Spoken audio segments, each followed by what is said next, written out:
All right. So I have that as that time. We'll just kind of give people more time to get in. Let me see. I'm glad you all are here. Hope everyone had a good weekend. Does anybody care to share, like, how was your weekend, or how are you finding the material? Like, how are things going for you? Anybody care to share as a more attendance? So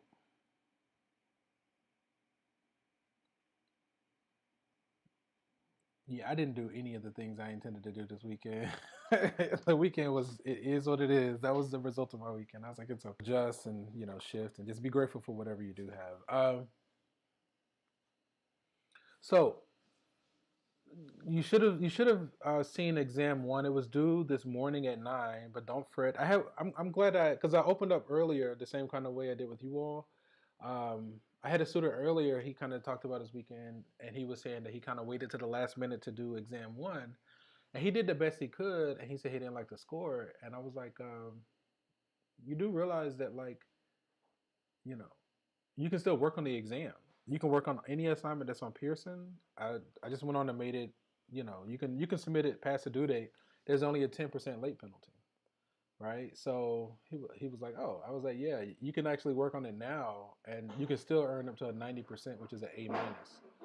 That 10% is only applied to questions after the due date. Let me just let this person in, and I see some activity in the chat, and you can feel free to unmute yourself.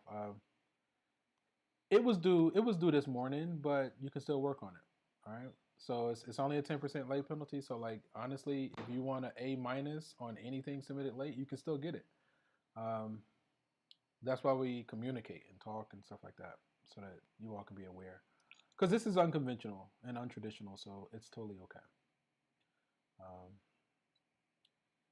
and yeah, we kind of opened up. We only had two people in the class at that time when I first pitched it. But, like, does anybody want to share, like, either their experience, or how was their weekend, or just how are you finding the material? What's your experience been like?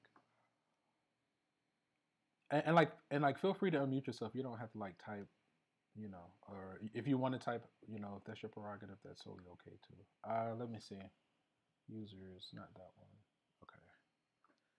Um, Another realization that I had, because I'm a Morehouse alum, and it dawned on me. I was like, "Oh, what's going on for homecoming?" And they were like, "It was canceled." I was like, "What?"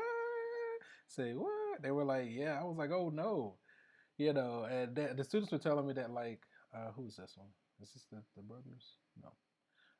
I guess y'all are having student events or whatever, but I am at least grateful that you all are at least able to go on campus, because that living on campus and that's like a unique experience, especially, like, being at a HBCU. That's like an experience that is unique, because I know other people that they lived on campus and went to, like, non HBCUs. Okay, so yeah, let me update you guys on that. Um, but yeah, I am grateful that you all can, like, stay on campus and have that experience, because I didn't realize how valuable that experience was until I left Morehouse and I started interacting with, like, other people, and it just seemed so foreign to them. Like, just the stuff that I was saying, like, they don't get the hype about, like, homecoming and the games and all the activities. Like, those are memories, man.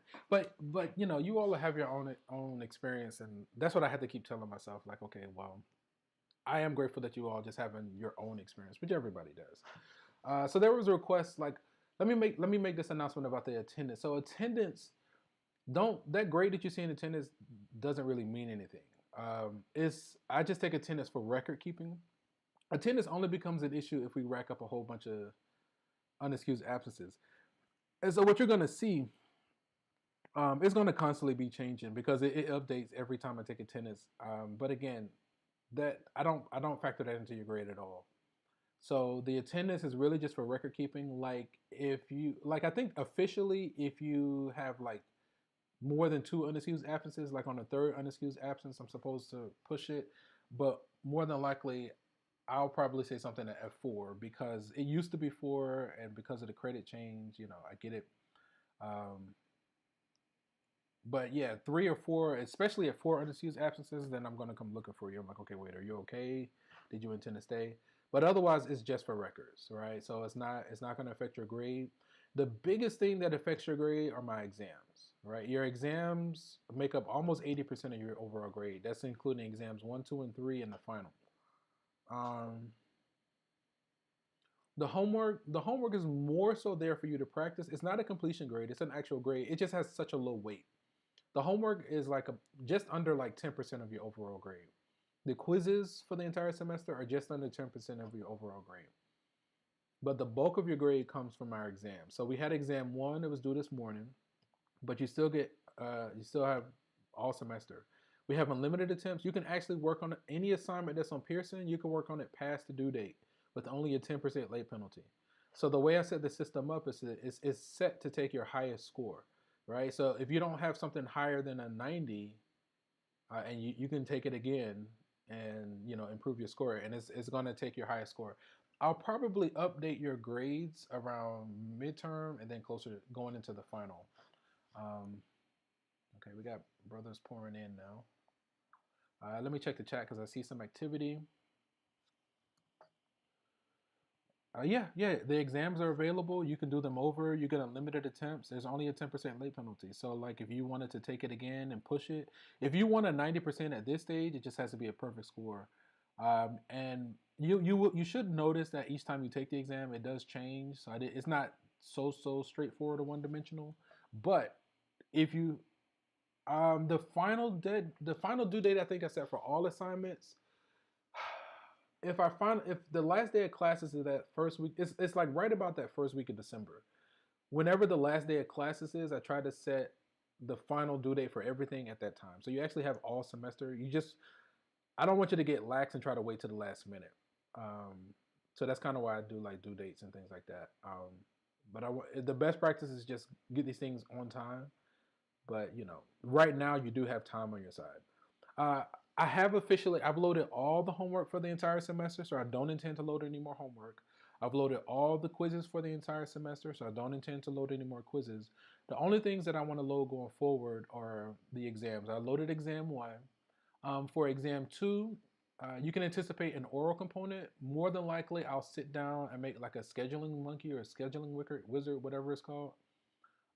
And have people sign up for time slots. And then the main thing I need from you when we do the oral exams, I just need to be able to see your face. And you can like tell me what to write. I'll show my screen. Now, if you want to get like a little creative and like if you had a whiteboard, you can do it. You can make a clear whiteboard. There's like a TikTok where this woman made one, and like it was like fairly inexpensive, and like it had like LED lights in it, and you can just write on it. It was real smooth how she did it. I really liked it. But I got my tablet, so it works for me. But yeah, on your end, I just need to be able to see your face. You tell me what to write. And I probably have the oral component be like 20% of your grade, right? I don't want it more than 20%. That's for exam 2. That's only going to be exam 2. There still be a Pearson component, just like exam 1. I'm just going to scale it so that 20% of your grade comes from the online component. I mean the oral component. Let's see. Yeah, so we talked about attendance. We talked about the exam. We talked about, we could do it over. Every assignment generally are due like every week. Each week we have an assignment is due the following Monday morning at 9 a.m. But you can work on any assignment past the due date. Now for you all, because I know we kind of had like a late start, I think for the first few assignments, I just gave you a few weeks extension. So I didn't make that first due date for many of the assignments until it might be this upcoming Monday or something like that. Like I gave you a few extra weeks because we got started late. But even past the deadlines, it's only a 10% late penalty. But the one that I really didn't want you all focusing on the one towards the end of the semester. The better practice is get this stuff submitted as soon as possible. You don't want to wait to the end, because at the end of the semester, Pearson is going to be slow. It's going to be slow. It's going to shut down. It's not going to be reliable, because generally what happens is everybody around at least the country is basically trying to get is on Pearson at the same time, and the server gets overrun and it just totally slows down, and it just becomes like unreliable is the word I'm trying to say. Right. So the best practice is get this stuff in as soon as possible. right? But yes, you do have some time. You can still work on the exam, unlimited attempts. It's set to take your highest score, and there's only a 10% late penalty. Okay, so if I were you, I would definitely take advantage of it. Just take advantage of it. That's what it's for. It's totally okay. Okay, I can't think of anything else. These are good questions. I had a student earlier in my 2 p.m. class. He was asking questions about the exam. I was like, dang, I had to like pull it up and look at it, and we walked through it. But I was like, yeah, you can actually ask me questions from the exam. I think that it was his last question, and I guess he was happy with everything else that he got. And so I was like, you're welcome to do it over if it's going to improve your score, you know. But it's okay. Okay, so I've already so with my first class this morning, like at 9, I went on and did the lecture for section 1.6. So exam 2 is going to focus on sections 1.4, 1.5, and 1.6. So those lectures are available on my YouTube. I would definitely watch that at your leisure, take notes as if you're in class, and then bring your questions to this time. So this time period is really, the real intent is for it to be like a Q&A. Like we can talk about anything, honestly, because that's just the way it's built. So we don't, it doesn't have to be about how the classes run. It could be about homework or any question. All right. Yeah. So the Morehouse has recently like revamped how they approach college algebra, and I think it's a step in the right direction. And basically, it's just a lot less work. So they just tried to like focus on, okay, what are the most important things that the students need to know, and let's cut out the other stuff that's like overwhelming students. The way it's set up now, you're learning about half the material in the same amount of time. There, in the past, the students went through twice as much material as we go through now with you guys. Like with you all, I think we're doing like 1 section a week. In the past, it was at least 2 sections a week. It was at least double, if not more, right? But because of this adjustment, we don't have to feel so rushed and so pressed, because I do acknowledge, I think that the math department does acknowledge that it does take students quite a while to get through the material. I know even when I'm doing it, not even thinking about it, it kind of takes me a while, right? So that's that's there for you all. Another thing I just want to bring to your attention is you definitely want to be seeking out or seeking the tutors, right? I'm not sure if that service is fully operational yet. I know last time I spoke with someone in the math department, I know they were getting it set up. And I just kind of, be doing my own thing on the weekends. But you want to definitely like just reach out to the math department and like say, hey, I was just trying to connect with the tutors. How do I connect with them? And they'll have the updated information on that. Another thing for you, I know we're kind of like just yammering, and it's okay. But another thing for you all, just make sure that you're staying on top of the lab component. Dr. Lamar, she basically does a report each week, and gives that for me so that I can like use that for your lab component. I can't if she's the point person for all of that. Okay. For some reason something said just check your audio right now. I think my audio is fine. Let me look something up real quick. Is it like, I think it's this? No, like this. It should be okay. Everything looks like it's fine. Let me check this real quick. Output, that is correct. Input, that looks good. Okay. Yeah, I can't really think of anything else. So what I've been doing with the students today is going through the homework. We've been kind of working on section 1.4 today. Just in the continuation of where we left off. When exam 1 was centered around sections 1.1, 1.2, and 1.3. And I think 1.3 introduced functions. So then 1.4, what it does is it basically creates like a library of basic functions. So, like the first function is like the constant function. So it's like y equals some number.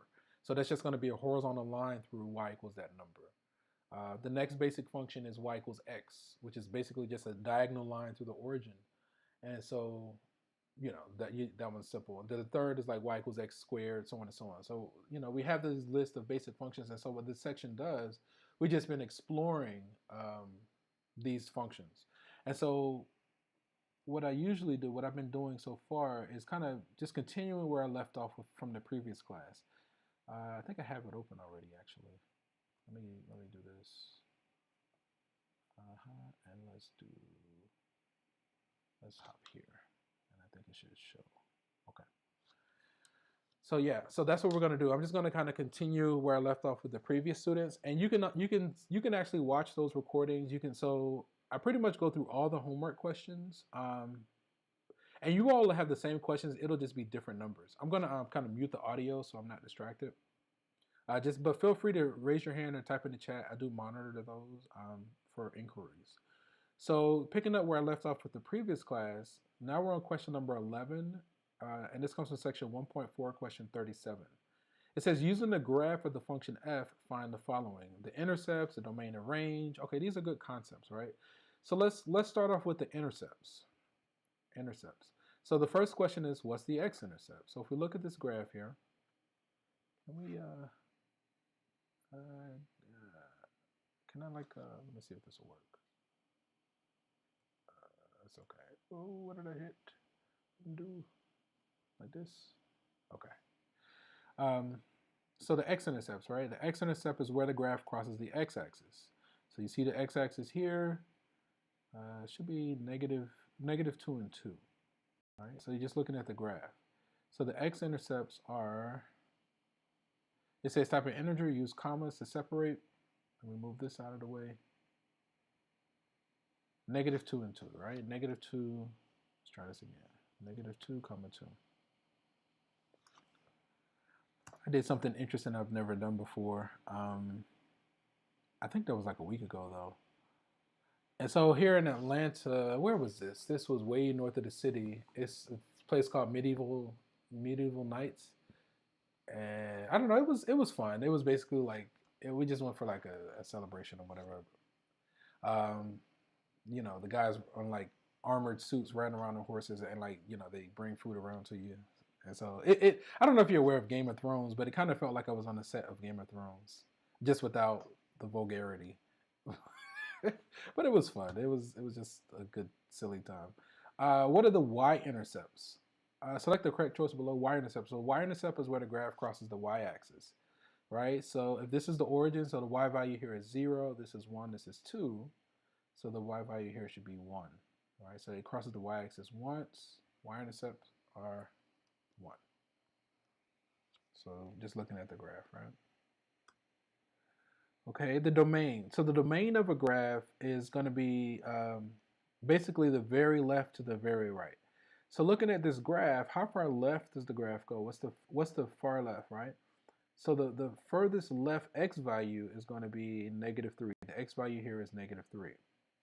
The far right of this graph is going to be positive 3. So the graph it starts at negative 3 as far as the x's are concerned, and then every x is accounted for, and we can find the corresponding y for all of these x's, and then it ends when x is 3. Right? So the domain in this case goes from x equals negative 3 to 3. Hopefully that made sense. So the domain, it goes from negative 3 to 3. We do include the endpoints. I think the bullets were closed. So because we include the endpoints, we use square brackets, right? I know students miss the grouping symbols a lot of times. It should be square brackets in this case. So square brackets means we include those endpoints. So if the domain is the very left to the very right, then the next concept is the range, which is the very bottom to the very top.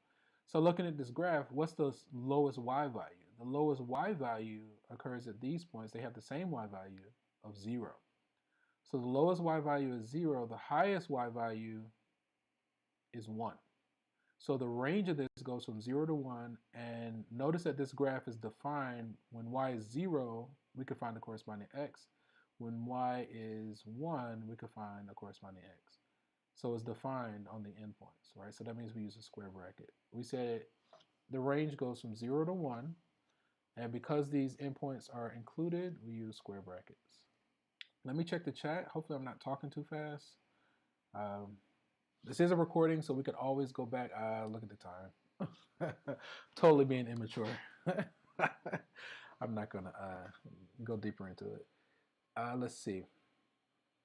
On which interval or intervals is the graph increasing? Okay, so if we look at the graph, so a graph increasing means as we trace it left to right, it should be going up, right? So initially the graph is decreasing. It's going down initially.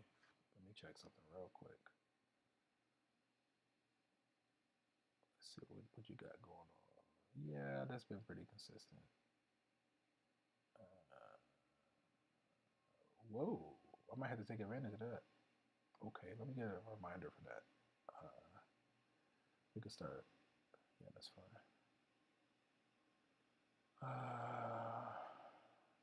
Sure. Yeah, we'll start here. No, cancel. It's okay. Sorry about that, guys. Okay. What are we talking about? Domain. Oh, increasing. Right? So initially, when we look at this graph, as we trace it left to right, it's going down first, then it's going up, then it's going down, then it's going up, right? So if we want to focus on when is it increasing, it's increasing as x goes from -2 to 0, and then as x goes from 2 to 3, right? So we said it's increasing as x goes from, I think we said -2 to 0. I'm going to just leave some space, and then I think we said from 2 to 3. Now, I'm under the impression that whenever, for our discussions for increasing, decreasing, and constant, we always use the grouping symbol parentheses, right? I think it's just based on the definition. Some texts don't do that, but I think this one does this. So we just, whenever we're doing increasing, decreasing, or constant, we always use parentheses. The graph is increasing on here. It says type your answer in interval notation. Use a comma to separate answers as needed, right? So the first interval went from -2 to 0, and then the second interval, where it was increasing, went from 2 to 3. Okay, let's see how do we do. Okay, it's a little bit of a mouthful. Hopefully that was okay for everybody. Okay, so that was increasing. So then the next one should be, where is the graph decreasing? Okay, so if we look at it, so it's decreasing as x goes from -3 to -2, and as x goes from 0 to 2. It's going down. Okay, so putting the same things we talked about, it's decreasing from, I think it was -4 to -3. No, let me look at it. I'm trying to do it from memory. -3 to -2. And then from 0 to 2. 0 to 2. Okay. So again, like when you're working your homework, it should be the exact same questions, just with different numbers, right? Let me hit OK. Continue. Is it constant? So I don't think this graph is a flat horizontal line at any point, so it's constant nowhere. The graph is not constant on any interval. Let's see the time. Okay. The function, okay, is there any kind of symmetry? It looks like there might be some y-axis symmetry, because it looks like if we fold it on the y-axis, the two halves match up. Y-axis symmetry means that whenever we have x comma y, we also have -x comma y. And I think that's the case just by looking at it. What is this? -3, 1, and then 3, 1, right? So we would say the function is even. All right, so it should be an even function because we have y-axis symmetry. Okay, that was it for that one. And so like we'll just do the best we can with today, and then we'll probably just continue tomorrow with this section. It says the graph of a function is given to the right. Use the graph to find each of the following. We're asked to find the domain and range of the function, the intercepts, if any, the intervals over which the function is increasing, decreasing, or constant, and then whether the function is even, odd, or neither. Okay, so let's start off with the domain. Let's look at this. This looks like a log function, right? So usually for a log function, you have like a vertical asymptote on the y-axis. So it generally does not cross the y-axis or like touch unless you shift it side to side. So this actually even though it looks like it touches, and you have to kind of be aware of these concepts. Even though it looks like it touches the graph, the y-axis, it should be a vertical asymptote, right? Where it doesn't actually touch. It gets really, really close, but if you zoom in, it'll actually be space there. Then it passes through the point 1, 0, and then it goes off to the right, and it does not actually flatten out either. It's always going to be increasing, right? So the question asks us the domain. So the domain of this is going to be the very left to the very right. What's the leftmost x value, right? You might be tempted to say 0, but again, if this is a log, it doesn't actually reach x equals 0. It gets really, really close, like infinitesimally close, but it doesn't actually reach it. So the far left we're gonna say is 0 for right now.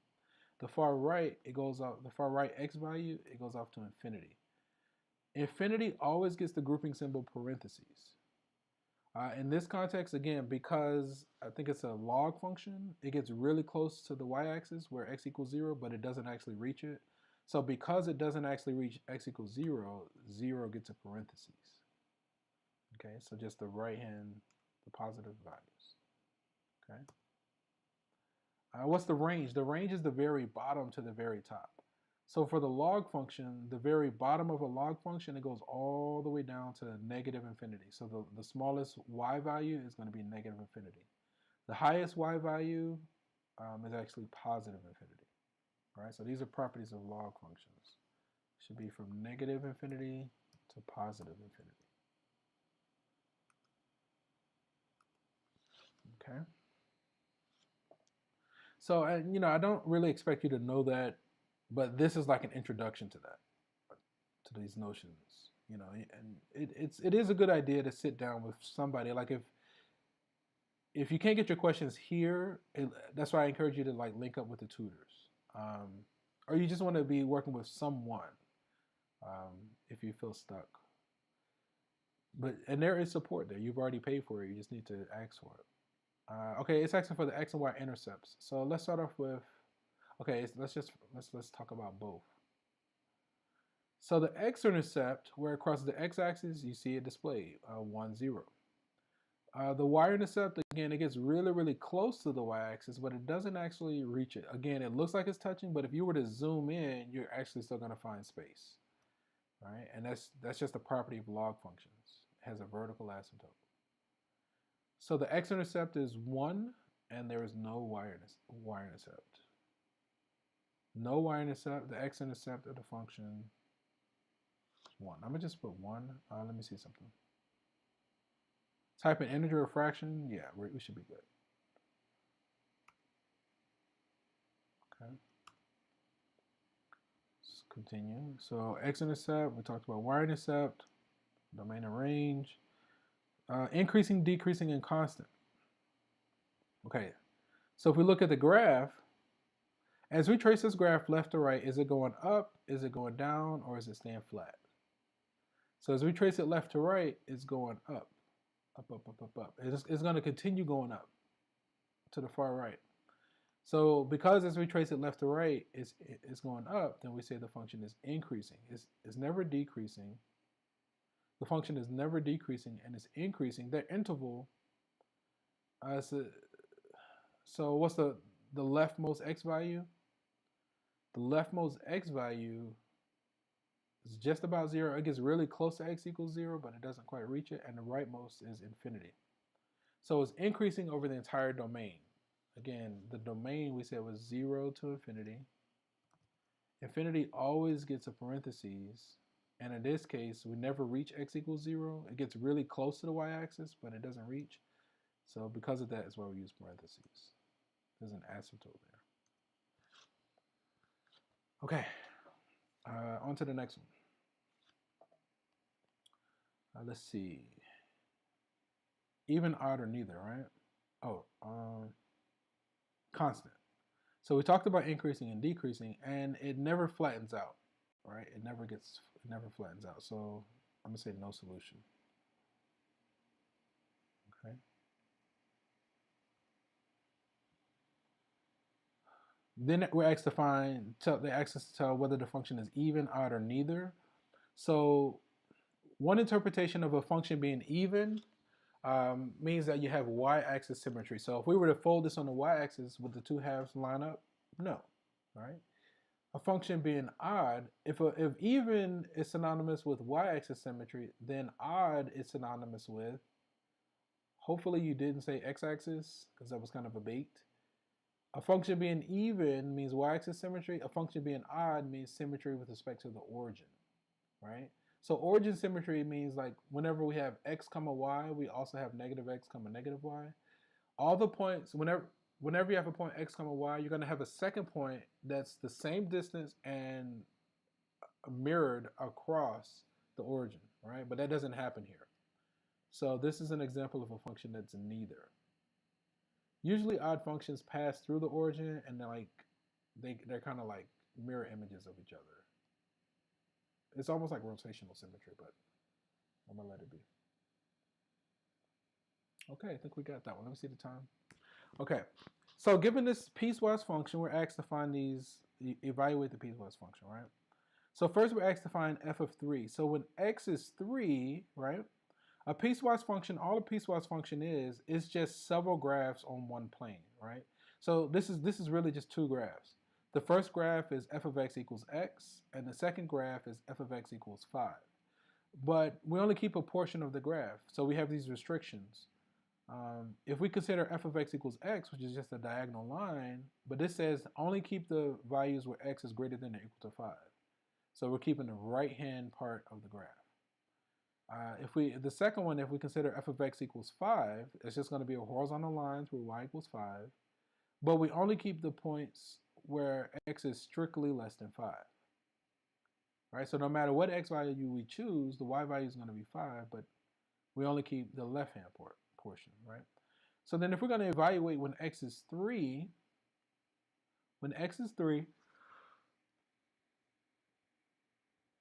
do you think we're going to use line 1 or line 2? Notice that if x is 3, 3 is less than 5, so we use line 2. So if we're using line 2, no matter what x we choose, the output is 5. So when x is 3, the output is 5. Hopefully that made sense or some sense. For the next one, when x is 5, if x is 5, do we use line 1 or line 2? Well, line 1 says we use that whenever x is greater than or equal to 5. Right? 5 is equal to 5. So then the function is going to be f of x equals x. And the x in this case is 5. That's so strange. Okay. When x is 9, do we use line 1 or line 2? Well, if x is 9, we use line 1 because 9 is greater than or equal to 5. All right? So then when we do f of x equals x, but the x in this case is 9. Okay? Hopefully that was okay. So then for part B, we're asked to sketch the graph. So again, this is a diagonal line, but we're keeping the right-hand side. This is a horizontal line, but we're keeping the left-hand side. And I think they share a point. So to me, the only one that looks proper is B. The reason that B is correct over A has this open circle, but I think the function is defined where they intersect, right? So they kind of overlap. So all the points are filled in.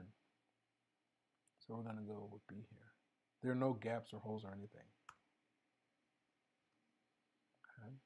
Okay, I think that was it for that one. I am totally fading. Let's hang out for like 10 more minutes. Make it to 4:45, and then we'll call it a day. For some reason, it just started smelling like pizza, and I don't think anybody's making any pizza. And it was just for a hot second. It smelled so good though. I was like, man, pizza does sound kind of good. Okay, let's look at this. Find the domain. We might need to look at the graph. That would help. I'm being a little bit lazy. I think I'm gonna graph it though. This is a line where the y-intercept is 4, but we keep the left-hand part of the line, right? When x is strictly less than 0. This is a parabola where the vertex is at the origin, but this says keep the right-hand part. Keep it where x is greater than 0.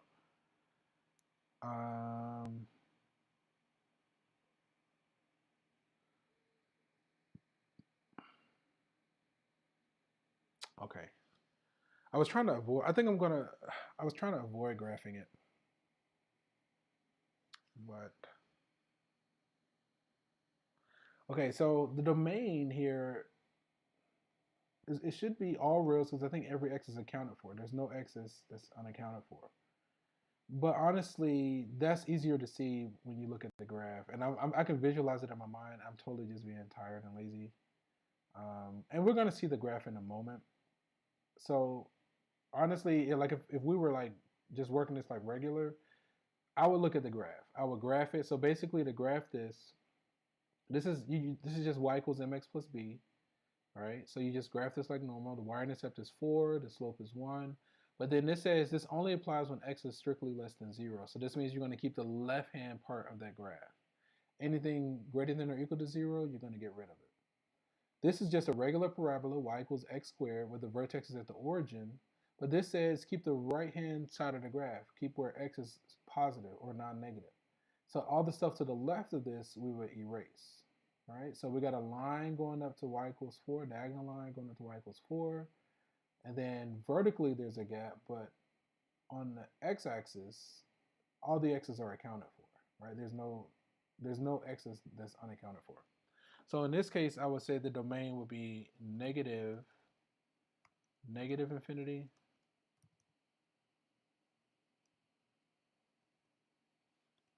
forgetting my abbreviations.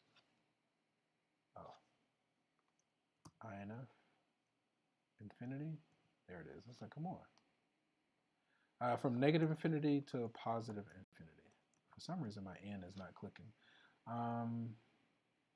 Yeah, infinity always gets a parentheses because we never reach infinity. Parentheses means we never reach that thing. We might get close, but we never reach it.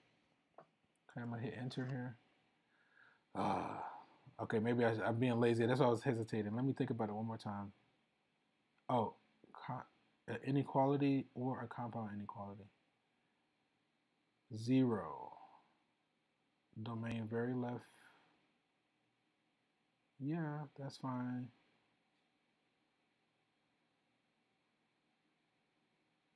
So it's this play around 0, right? Oh, okay. Oh, okay. I was avoiding the graph. I'm still gonna avoid the graph. So with this part up here, right? Coming as we approach 0, coming from the left,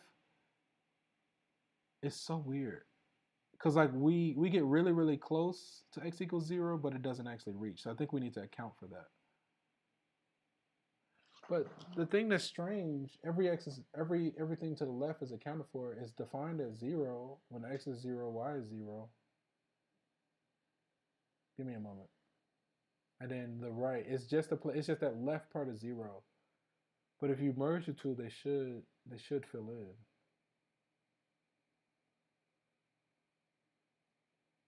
Type in inequality or inequality. I think I wrote. Okay, I just put it in the wrong notation. Let me think about it.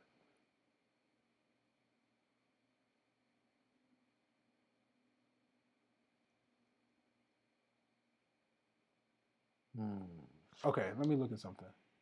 There it is. I was just putting it in the wrong form. So our idea was correct. Like the way we were thinking, we were just submitting the answer incorrectly, right? So, but our logic was fine. I just didn't see this down here. I don't know how I just did that magnification. Okay, so that's fine.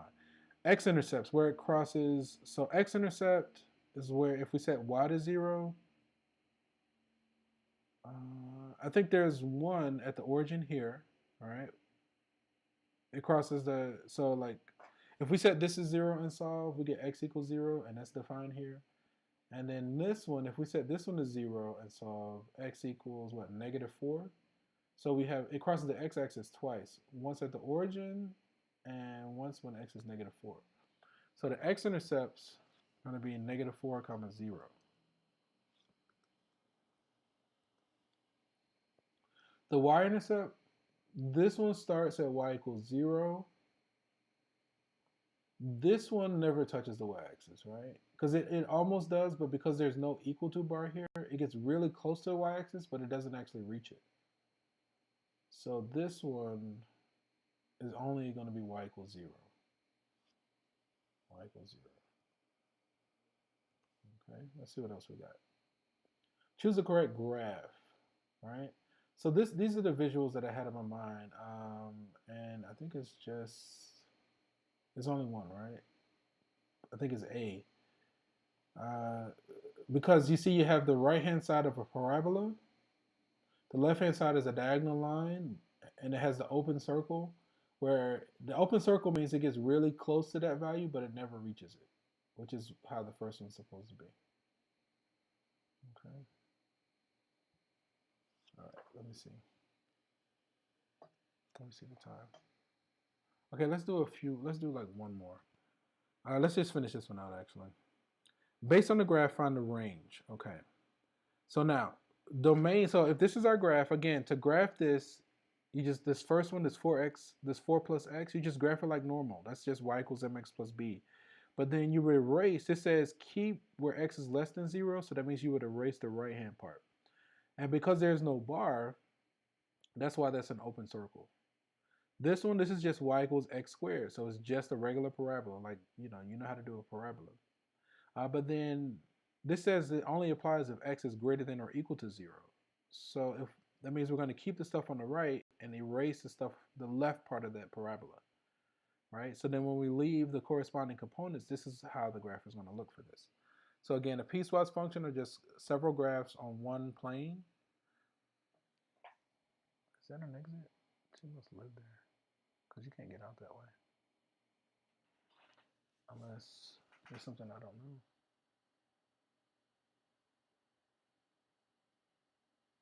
Maybe there is an exit. So then the range, so now if this is the graph, the range is going to be the very bottom to the very top. If we were to take this graph and smush it onto the y-axis, I'm trying to see if I guess she did find a way out. If we smush it onto the y-axis, I think every y value is going to be accounted for. So the very bottom is negative infinity and the very top is positive infinity. So this one should be all reals. So again, the range is the very bottom to the very top. Okay. All right. I think I am done. Like, I don't think I have any more energy. So that was a little, I would definitely sit down with the tutors, and just do your best. Link up with your classmates. I know some of the gentlemen are getting it. You have support, and I'm available as well. Okay. If there aren't any burning questions, we're actually going to end the session here. And from one beautiful mind to another, enjoy the rest of your day. You guys have any questions? If not, peace. Take care, guys.